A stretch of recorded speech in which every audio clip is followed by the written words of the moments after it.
Damn, man, you got a whole system going on. Dude, heck yeah, man. Hold on a second.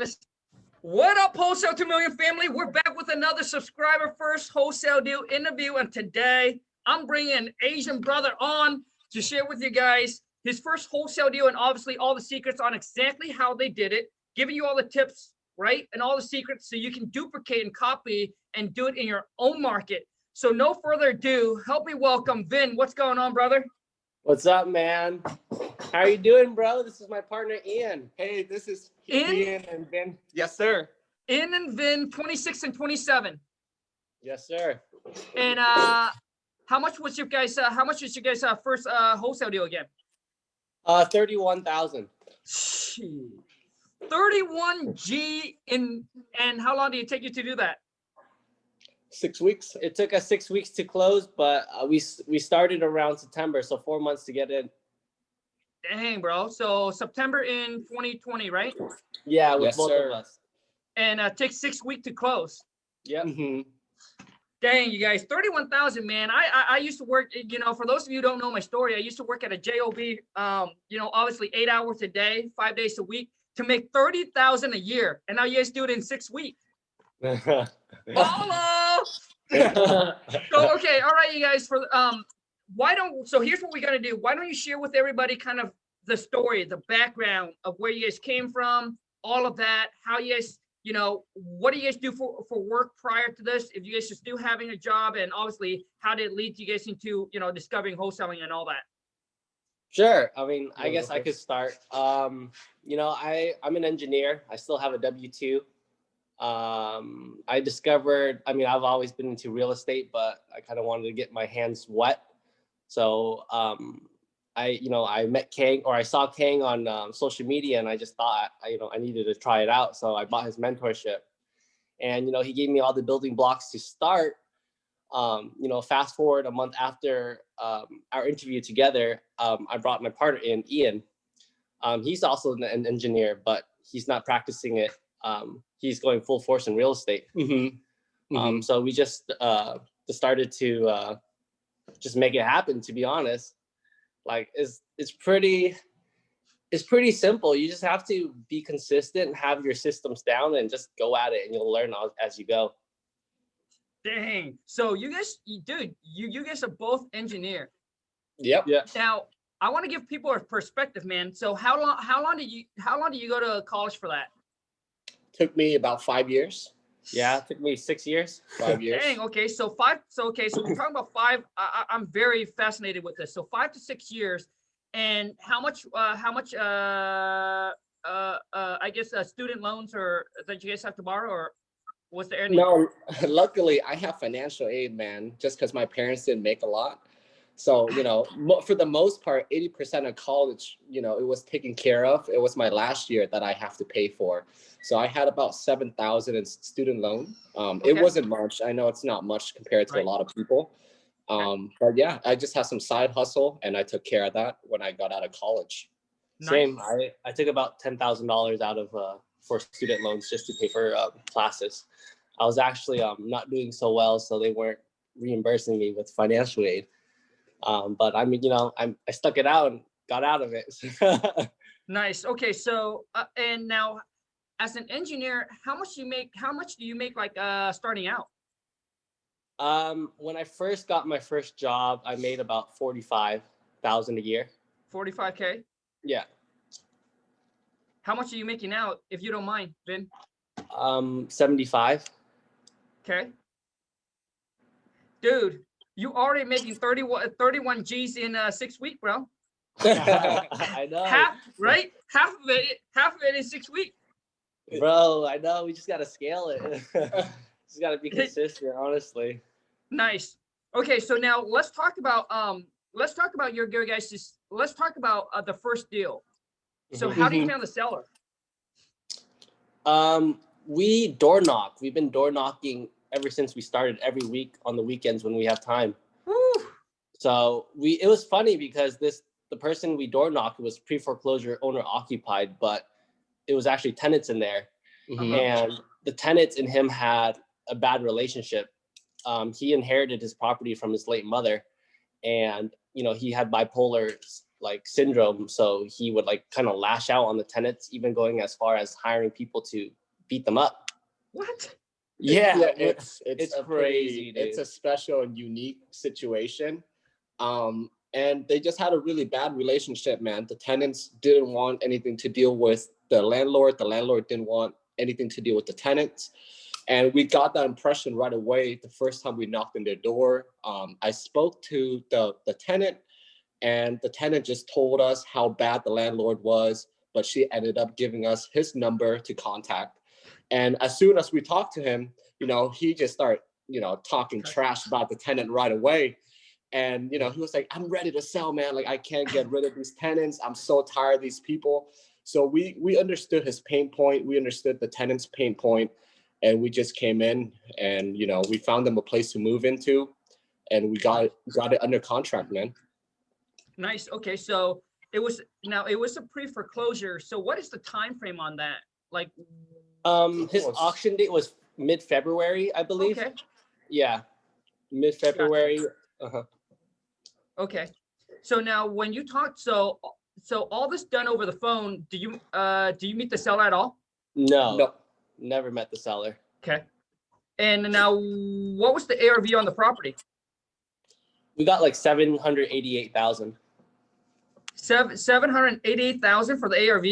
Yeah. Mm-hmm. Okay, now what market are you guys in? San Diego. San Diego, dude. Now, hey, is there a lot of Asian in San Diego? You already know, bro. There's two right here. Okay, so now what I want to know is that this right here, is it an Asian seller or is it Caucasian? Caucasian. Yeah. Italian. Yeah. Gotcha. Yeah. Okay. Now, what was the estimated rehab? We got like our budget was 60,000. And when we had the contractor coming in, I think they were saying about 70, 80, just because the area is a pretty high-end area. It's pretty nice. So it's depending on what you want to put in it, Right. And then, so what did you got under contract for? At first, he wanted 625, and Vin had a really good friend that he trusts, so we knew we could get it for around 605, maybe 610. Mm-hmm. So after a couple of conversations with the seller, I got it down to 590.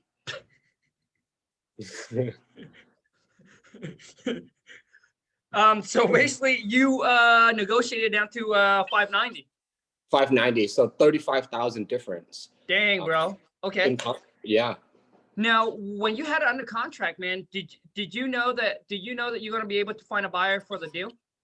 Yeah. We were already in talks with a couple end buyers right before we got it under contract, just to see how much we should negotiate for us to make a spread. Mm-hmm. So we already knew the price we needed it to be at. Gotcha. Okay. Now, so for those that listening, they might not understand. So do you tell your end buyer the address, or do you tell them the property, the location, or what? Well, we did, but we made them just sign a NDA or NCA. Mm-hmm. Yep. Uh-huh. Yep. And then from there, we just gave them the address, gave them the pictures, told them like what we thought the ARV was, what kind of rehab needed to be, and then that's when they're like, okay, we could offer you this price, and then we just went from there. Gotcha. So for those of you who don't know, it's the non-disclosure, which means obviously once they sign that, they can't be the one that's going after the property because you're the one who gave them the lead. Exactly. Got it. Okay. So you got under contract for 590. Mm-hmm. Now, how do you deal with the renter? Oh, I mean, it was pretty interesting. Yeah. So towards the last couple of days of bidding, we had two parties. One of them was willing to go up to 635, maybe 640, but they didn't want anything to deal with the tenant. Right. And you know how COVID is. Yep. It's kind of difficult for tenants to move into a new property. So we found a buyer that was willing to help us take care of the whole moving process. Wow. It's 10K less than what the other guys would pay for, but for us to see the whole entire process, we were willing to, you know, accept a lower offer, just so we could see the entire process. That's essentially what we want, why we went with it. Gotcha, man. And I agree. So now, I want to talk. So how do you guys where to go door knocking? Well, we pull lists on a weekly basis, and we kind of just sort them out based on like when the recording date is, when the auction date is, and then we just, you know, pick and choose in a certain area. We just go at it. Gotcha. Yeah, and then we just mark them down if we contact them. If we didn't, then we'll contact them again. We just want a yes or no with them, so that we can just, you know. Yeah, we don't take maybe, man. I like that. So now, wait. So you guys only go after pre-foreclosure? No, pre-foreclosure is what we do for door knocking. We also cold call. Kind of just changed up how we do our marketing. Right now, we're just doing like really high pain lists, or like vacancies, tax delinquents, high equity, non-owner occupy, stuff like that. We have a very small budget when we first started. At first, we wanted to go as much as $1,000 a month for marketing and buying lists and whatnot. But after a few weeks of talking, you know, we wanted to make sure that we understand the game, and we're not just throwing money out. Yeah, and we didn't really want to deflate the boat too quickly by pouring all this money into marketing. So, you know, we just started very small and going after what we knew that could work. Yeah, we went a lot of the free route. We go like Facebook Marketplace, Craigslist for sale by owners. When we still do it, we still call them. You know, it also gives you good practice, even if they're like really stubborn. And network with your wholesalers. That's what we network with your wholesaler, network with your agent. That's what we always do. Yeah, man. I think that's like the best way to go when you first start out. That way you have quality conversations, and you know, you're not losing too much money in the beginning and not seeing too much progress. Yeah. You know, just that. Yeah, that's just how our business model works for now. No, dude. I mean, that is very smart, and I think that this is a good lesson for a lot of you that are new into the game that you can learn. Because I get people saying, "Hey, Khang, I got 10 G's, I got 20 G's, I got 5 G's. What should I do?" Well, the thing is, what you want to do is exactly like what Vin and his partner is doing. You want to go and you want to get your feet wet and put up as little as possible. Try and do all the freeway, right? Trying to build up that experience, right? And get connections and all that. You see, I made a mistake that, you know, and this is after me being in the game for a long time. I went into a whole new market thinking, you know, very cocky. I was like, you know what? I'm just going to drop 20 G's or 30 G's into marketing, and I'll be able to make it all back. And it's in a very competitive market. It's in Seattle, right? Prices are high, super competitive, man. And I think we dropped like 30K. Wow. And dude, it was poof, gone. Oh my God. So yeah, so for those of you who think that you have, right, some money set aside where you can play with, you got to be very, very, like, I don't know what's the word. You got to be very strategic with it, right? Definitely. So that way you can stretch it and make it go as far as possible. Because if you think, hey, you know what, I got 10 G's. People said, hey, it's a numbers game. I'm gonna spend 5 G's on marketing, and then but when you don't have team and system in place, and you drop like 500 texts or you know, $5,000 worth of postcard or text message or you know, like sometimes it's just too much for you to handle at once, and you're gonna end up just wasting it.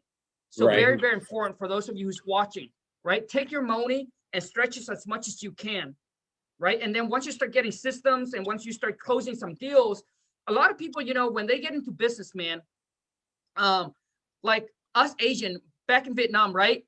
Like like they take something and they just start it right away. Because for them is how can I get some money back in really quick with as little upfront as possible. And then what you want to do is you want to take the money that you make from the business, right? And then you want to cycle that money. Exactly. So I see a lot of people make a mistake where they got a lot of cash, right? Maybe they have 20 or 30 G's sitting there, and they take it and they go into like wholesaling. They start getting a system. They start hiring employee. They start getting office space, thinking, hey, I got all this money. I want to be professional. I want to do it right. But a lot of times what you need to do is you actually need to put in some time and some work yourself, right? So that way you have little into the game, and then start making some money back, and then use that money, and then have the money that you save as basically liquid, as like, you know, capital, where, hey, if you run into something, you can take that and then you can continue to fuel it. Definitely, man. You're completely right. Yeah. So anyways, let's talk about, so where do you guys, for those, where do you guys, what do you guys use to pull the list? We use PropStream, but particularly for pre-foreclosure, we use property radar. Okay. So for those of you who don't have PropStreams, I'll leave an affiliate link with PropStreams right below. You can try them out for 7 days. Man, PropStream is the #1 data if you guys want to go and pull the list. And so you go there and you guys pull the list. And so okay, so you pull what list? Vacant, what else? We use vacant, pre-foreclosures, well, the tax delinquents we have from our county. We also have code violations that we use from our county too. Okay. Most of our marketing, how I think of it is, we want to find the list that requires a little bit of work.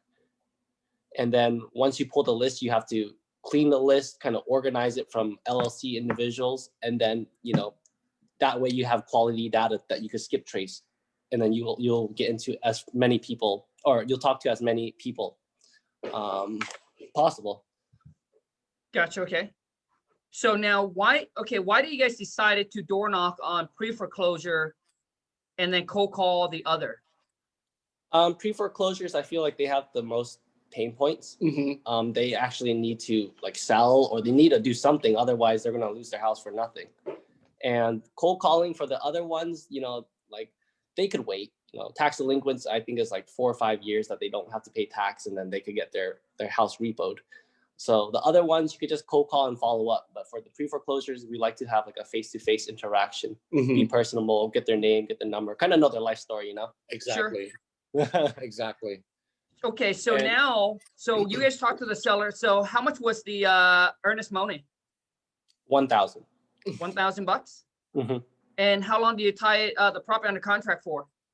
We had it for a month, but we had to extend close of escrow because it was towards the end of the year, so our escrow didn't even get our escrow package out to like halfway of our contract. Yeah. So we had to negotiate with the seller. He was kind of crazy.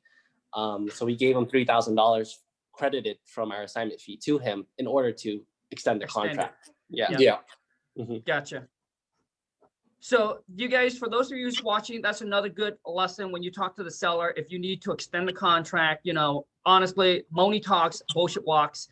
Offer, you know, a lot of times right now too, with renters being in the properties, you know, there are buyers that's not wanting to close until renter vacate. There are buyers that's willing to take risk because the deal worked for them. And what they do is they go to the renter and they offer cash for keys.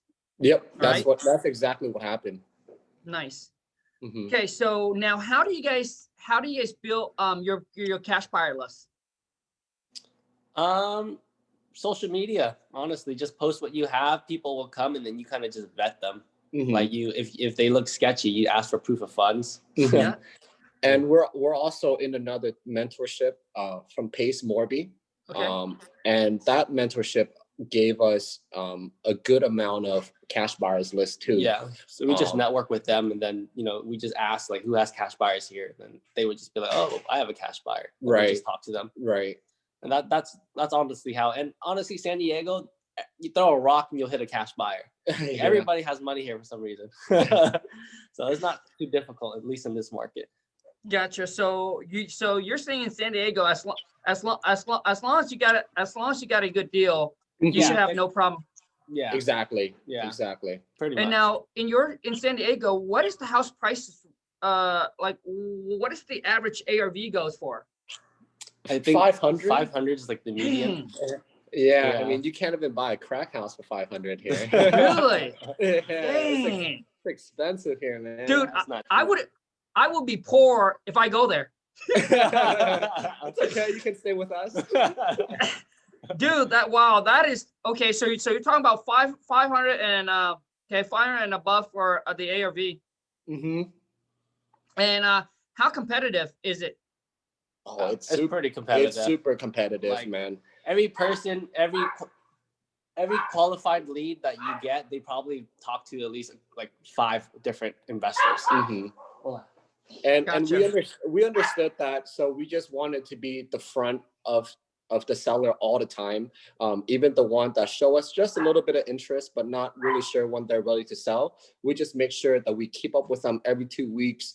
You know, the one that doesn't really want to see us during COVID will stop by once a month, just establishing that relationship. And you know, anything that they need, you know, we try to provide them with as much value as we can.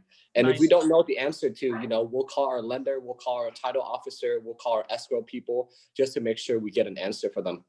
Nice, bro. So now, so how much is, so what, now, how do you found this buyer? We found this buyer from our Facebook networking group. It's called San Diego Real Estate and Friends. You probably have that local investing group like any city, you know, that you live in. So yeah, we made a post about the property, and the guy made the comment. He was actually an agent for another person that is the end buyer, and he connected us with her, and that's how we found her. Nice. And now, how much was how much is the deposit that you guys got from him? 5,000. 5K non-refundable. Yep. Nice. And for him, how quick did he say that he was going to close on it? Man, he sent us his trust of deed and all the paperwork the first conversation we talked. So he was ready to go. Yeah. He was ready to go, but you know, we came into some complications after they needed to verify if he was the rightful heir. They asked for his trust documents, and he didn't know what the hell that was. So, and then he called off the deal. Actually, it was pretty funny. He called every single escrow officer. Yeah, cussed everyone off. They did not want any communications with him afterwards. And we're like, shit, he just called the deal off. But so we're like, okay, how do we salvage this deal? Because we already paid cash for keys on the tenants. Exactly. And the tenants were gone. And then we already, you know, reimbursed the security deposit to them as well. So we're already like 5.8K in deep. Yeah. So we had to like salvage the deal. We called title. We're like, okay, how do we overcome this document? So we like literally found the attorney, the state attorney, called the attorney, and then it directed us to the mom's attorney. It was just a whole shit show. But in the end, we found the documents, and it was good. Yeah. So wait, Vin. So what? The seller or the buyer? The seller. The seller. Oh, gotcha. Yeah. Yep. Got it. So you guys, for those of you who's listening here, here's another, man, there's so many good lessons here. There's another lesson here that, you know, Vin has mentioned. If you come across something where you don't understand or the documents or paperwork, ask your title company, hey, so what do we need to do? I mean, we run across that as well. We're like, well, what should we do? What do we need to do? And then they'll direct you, you know, towards the right path. All right. For those of you who's watching. So your title company actually work with you, or your attorney, they actually want to help you close the deal, because that's how they make their money as well. Awesome, man. So that's a 31G. So do you guys have any other deals in the pipeline? We have a couple of deals. We actually followed up with one yesterday. I actually door knocked his house, and I saw that he evicted his tenants. And I wanted to call on that property, but he was like, I'm gonna keep it, but can you do a deal with this other property? Yeah. So we have a few in the pipeline. We're just, you know, nurturing right now. Nice. Yeah, dude, slowly growing. Just slow and steady wins the race. What? Yeah, just keep going and just don't stop. Constantly learn, think of ways to do it more efficiently. Keep track of your KPIs. And then you'll know where to go. Data doesn't lie. Yeah, definitely. I like that, man. And some days, man, I promise you, some days doesn't feel good as others. You know, some days we'll be outdoor knocking till like 5, 6 at night. We're like, what the hell are we doing? We're not getting anything. You know what I mean? But all it takes is one deal, man. After one deal, you know, everything is just a proof of concept, and you know, we proved it. That's awesome, man. So you know what? I want to ask you guys about the amount of hours that you actually put in to get this deal done. Everything lead up to that point you said? Yeah, man. I door knock. So I have a side hustle. So I kind of work on that in the morning. So we try to door knock. I try to door knock about 3 to 4 times a week. And we cold call together. And then we door knock together again on the weekend. So I don't know. I say about 40 hours all together per week, 40, 50 hours together per week. Okay. Yeah. Okay. So now here's my next question. How many door do you guys door knock until you came across this deal? 100? About 100 to 120, I would say. Dude, door knocking is not easy, man. It's hard, man. Nothing is, but door knocking and door knocking, man, it's not easy. I think if you door knock, I suggest going with someone, doing it with someone. It just makes it more fun. You could actually talk to each other about real estate and listen to a podcast. You know, you always want to be multitasking. Drive for dollars as you're doing it. Yep. And like, if you're scared, man, go with your partner, bro. It's not that bad. They're just normal people. Yeah. Like, if they're really in pain, they want you to talk to them. I think that's like a fear that everyone has. Like, oh, I'm scared to go here. Oh, this house is really nice, but you know, fuck it. If they're in trouble, you know, you're putting a service to them. Yep. Exactly. It's like, no one's gonna help you. Yep. If you're not gonna do it yourself. Yep. So hey, the thing is, what Vince has said there, I'm sure that there's going to be some people that have excuse and it's going to comment, well, I don't have a partner to do it with, but you know what I mean, dude. I mean, you know, there's someone. There's so many people in real estate that want to do it. Yeah. They don't want to do it. Yeah, but you know what, man? But the thing is, you actually got a point there, man. Because a lot of times, what it is, you know, when you get into something, you know, maybe have a partner, maybe make a bet, maybe make it so it's competitive, so that way it's fun. Yeah, of course, man. Yeah, definitely. So now let me ask you guys. So what is your plan with your JOB, and what's your plan with wholesaling real estate? For my job, honestly, I want to get into real estate full time, but we're kind of working out the system and process in this business. We're still learning, you know. I want to get at least consistency, like a deal a month to scale to that point. Mm-hmm. And then I know it's like, okay, I could do this. Now I could put my full effort into it. Got it. So you guys actually just want to go full-time as a real estate investor? Yeah. Full-time, man. Full-time. And just quit the JOB? Yes, sir. So when do you want to quit the JOB? Do you guys have any goal? I mean, as soon as we could get like a deal a month consistently, then that's when I'm taking off. Yeah. I have like some short-term goals and long-term goals. My short-term goals is to, you know, do a little bit, like not only wholesale, but maybe do like a lipstick fix and flip. That's something I want to do within this year, and just kind of do different type of transactions. Sure. That way you like meet a lot of different people. You have a good network. You provide them value. They provide you value, and then you know, just take it from there. Yeah. Gotcha.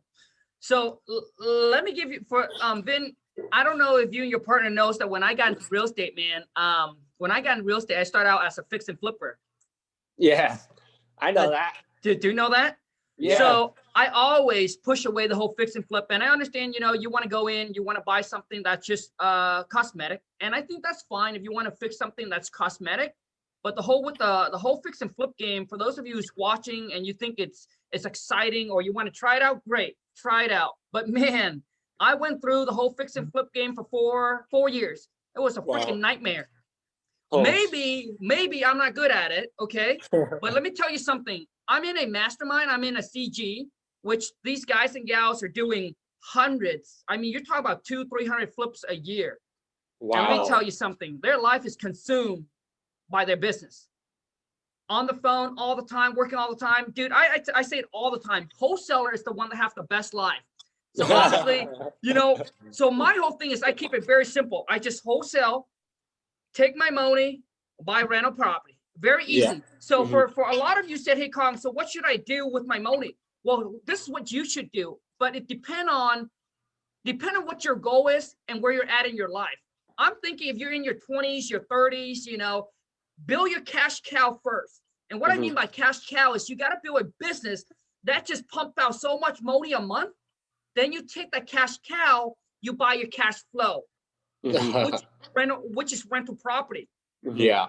And just keep it simple, because a lot of people, what they want to do is they want to take their 10, 20,000, that baby money, and go put into a rental. Well, here's what's going to happen when you put into a rental property, man. You don't have the cash to fuel your business. So your business is going to slow down, because you got to understand, the bigger your business is going to grow, is the more money you can put into marketing system, right? Employee, right? So it needs fuel to fuel the business to grow. But a lot of you, what you're doing is that you're making, you know, 5,000, 10,000, then you take it, then you go buy a rental property. Now your money is stuck into that rental property. Right. You see? So I mean, so for me, it's all about building up that cash cow first, where you get to the point where you're pumping out 20, 40, 50, 60 G's or 100 G's a month. Then it's time now to go buy the cash flow. But like I said, it depends on where you're at in your life. That's why right now I'm not buying, you know, I mean, I think we have 14 units rentals, but I'm not buying any more right now. All I'm doing is, dude, I'm just building my business up, and I'm just stacking the cash away, because we still have time where I believe that we'll be able to see the market correction. And that's when cash becomes king, right? And that's when you know, that's when cash is king. Dude, that's the time where you can go and you can buy all these nice apartments or units for pennies on the dollars. Yeah. You know, I saw it back in 08, but I knew nothing about real estate, right? I saw it back in 08 where, you know, in my area, I can buy a duplex for 120 G. Now they're 400,000. God damn. Yeah, you know. So for me, you know, I'm just about building up that business and just sitting there and waiting for the opportunities, man. Gotcha. So now, let me ask you guys this, man. Are you guys into building a brand or anything like that? Not right now. Not we right actually now. really never thought about that. Yeah. We just focused on just building the business, building the team. And I remember you were saying the best time to build a brand is when you don't need it. You say something like that, right? Yep. So I also believe in that. And the only thing that we really worry about right now is, you know, get our knowledge up to date and just getting more deals, man. That's all we that's all we care about right now. Sure. So I want to plant the seeds for you guys. Personal brand is extremely powerful. A lot of people, what they do is that they don't. A lot of people, what they do is that they go into building a brand, right? Starting. What you can do is you don't need to think about creating, but you can document, right? Just document your journey, taking people through. Maybe 6 months from now, it doesn't feel like nothing. Maybe a year from now, it doesn't feel like nothing. But imagine you're 2 years from now, 3 years from now, 5 years from now, the people that saw you from ground zero, and then all of a sudden now you're doing 6-figure a month wholesaling. You know, like you can take people through the journey, inspire them. What happened is most people get into the whole personal brand is that they do it all wrong. Right. What they do is they go in, they do 1 or 2 deals, and then they start coming out with courses. They start charging people and all that. And let me tell you something, man. There is no business where you can take an ideas from nothing and boom, turn into a 6-figure a month than personal brand. Let me give you an example. Okay. So for those of you watching, let me give you an example. Obviously, you know, I started building up my YouTube channel. So my first course was just in ideas. And I sell the King Khang script, right? I think it's for $4.95. I took that, dude, from just in ideas. And then just, I think within, gosh, man, I think 5 months, we made like $500,000. What? Whoa. That's dude, insane. Personal brand, dude, is extremely powerful. To me, now let's be real. Okay. So all I'm saying is that I'm going to plant the seeds for you guys. You guys do whatever you want it to do. So the whole, with the whole personal brand, you know, it's like you build up a massive audience. Once you already have an audience, dude, you can literally sell anything and take that from 0 to 6-figure a month. Wow. I mean, it's that powerful. And also too, is with the brand, if you build it right, later on, man, I mean, I seen people sell for, you know, 20, 30, 40, 50, 100 millions. It depends. Okay. Damn. Just an FYI. Yeah. That's all. Anyways, so Vin, for those of you who's watching this, man, that are starting out and trying to get their first deal, all right, what are some tips, feedback, advice that you can give for them? To get your first deal, save money, be strategic, and keep going every day. Like, don't stop. Like, be true to yourself. Yeah, dude, that's literally it. Like, it's not rocket science. You have all the tools in front of you. Everyone talks about it. You can go on YouTube. There'll be like 10 people talking about the same thing. Yeah. You know, just do it the free way, cheap way. If you don't have any money, if you have a little bit of money, then spend a little bit on marketing. But the idea is just keep going and keep learning. Nice. Yeah, have some skin in the game. Like, if you could provide someone value, they'll provide value back to you, and then vice versa. Exactly. Nice. How about you, bro? Whatever. If you don't know something, don't pretend like you know something. I think that's pretty important, because people could call out your bullshit pretty easily. You know, if we don't know something, we just say no, man. And then we just, you know, try to find the right answer for them. I think that's my biggest takeaway with a couple of sellers call I have for myself. Nice. Man, I love seeing young entrepreneur, man, going into the game, getting that money, man, because dude, it makes me really excited. I love talking about business. I love talking about entrepreneurship. Like I like when I hang out with my friends, like, you know, Lon and I, when we're back in, like, until we go to CG, right, which is the mastermind, that's when we're surrounded with entrepreneur and business owner and we talk. But most of the time when we're here, man, it's just me and the wife that we hang out. Majority of our friends, they just talk about BS stuff. Like, you know what I'm saying? Like, dude, I don't need to hear no drama, right? Just talk about, let's go get this money, man. Exactly. Where the money at? Yeah, show me the money, man. Okay, so for the people that wants to connect and reach out with you guys and network, man, where can they find you? You can reach us out from Instagram. I mean, I barely use it. I just, you know, scroll and shit, look at like some short snippet of podcasts. But you could reach me at Vinny, VINHYYY. That's 3 Y's. And then for me, it's HNguyen, HNGUYEN 1015. 1015, got it. So once again, so what I'm gonna do is I'll leave. Could you shoot me a DM on Instagram? Right? Yeah, definitely. That way I'll make sure I'll put it in the descriptions. Man, seeing you guys are 20 and 20 something and not taking advantage of social media. I'm telling you right now, you guys are missing out on the biggest opportunities. You eventually, toward the future, man, everything is going to go virtual. You guys need to study and understand social media and start doing it. Gotcha. Probably the best tip that I can give you right now. Okay. So how did you start? Did you just start documenting everything and just posting? No, man. No. So my dudes, okay, so I started the whole YouTube, man. I started the whole YouTube 4 years ago. So I've been in the real estate game. So I started wholesaling, and I was making 6-figure a month, right? I was making 6-figure a month, and I was only working 2 hours a day, and I was so bored, man. I was so bored. I was like, okay, what else can I do?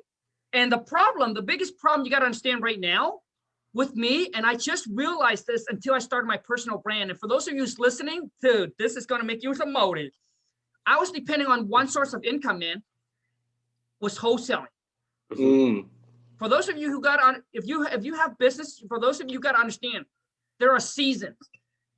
You got good month, you got bad month, right? You got good quarter, bad quarter. The problem with one stream of income is you depending on just one. Biggest problem. So right. I heard Gary Vee, man. So one night I was sitting there, I was watching, I heard Gary Vee. Gary Vee talks about, hey, personal brand, build your brand. The future. That is, dude, the next day, dude, when I hear that, dude, I just knew something that I was going to make a lot of money from it. I said, so let's be real. Okay. I knew, I said, dude, I was going to. So the next day, dude, I went out, pick up my phone even till today. For those of you watching, dude, I'm being extremely transparent with you. Even till today, I operate my whole entire social media, built over 2 million followers on TikTok, right? 170,000 on Instagram, and 100 and something on YouTube, all still from my ghetto laptop and my phone.